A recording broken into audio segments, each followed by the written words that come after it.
Oke, assalamualaikum warahmatullahi wabarakatuh.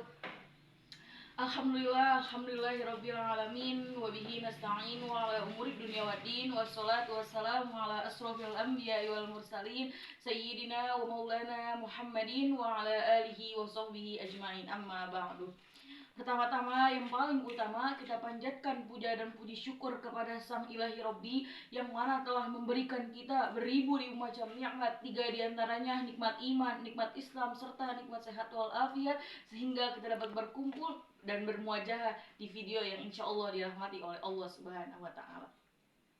Salawat bertangaikan salam, tak lupa kita curah limpahkan kepada junjungan alam Nabi besar Nabi Muhammad SAW yang mana telah mendobrak zaman dari zaman kegelapan hingga zaman penuh keilmuan seperti sekarang ini. Minaz zulumati ilan nur aimiyat dolala ilal huda.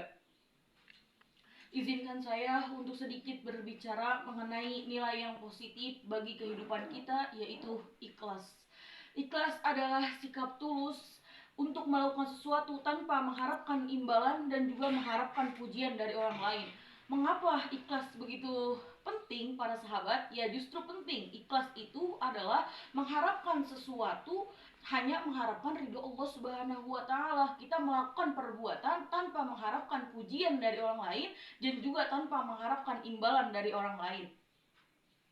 Sebagaimana dalam Quran surah Al-Ghafir ayat 14 yang berbunyi, A'udzubillahi minasyaitonirrajim, Bismillahirrahmanirrahim, Fad'ullaha muhlisina lahuddina walau karihal kafirun. Shadaqallahul azim. Dari ayat di atas dapat disimpulkan bahwasanya kita sering menemukan contoh-contohnya dalam kehidupan sehari-hari. Contoh yang pertama, misalkan orang tua atau ibu kita merawat anak-anaknya tanpa mengharapkan imbalan atau pujian dari anak-anaknya. Contoh yang kedua, contoh itu dari guru. Guru mengajarkan siswa-siswanya tanpa mengharapkan pujian atau imbalan dari siswa-siswinya. Para sahabat, apakah ikhlas begitu sulit gitu? Ikhlas memang sulit, tapi kita harus berpikiran dan juga menata hati kita untuk menerima takdir yang Allah berikan terhadap kita. Niscaya jika kita mengharapkan hanya keridhaan dari Allah Subhanahu wa Ta'ala, insya Allah kita bisa merelakan semuanya.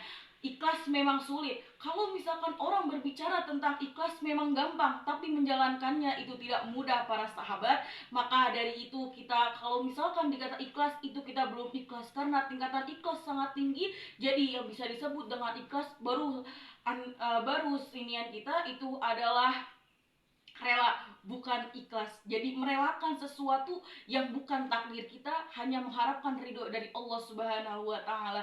Mungkin cukup sekian para sahabat yang dapat saya sampaikan, kurang lebihnya mohon dimaafkan. Wabillahi taufiq wal hidayah. Wassalamualaikum warahmatullahi wabarakatuh.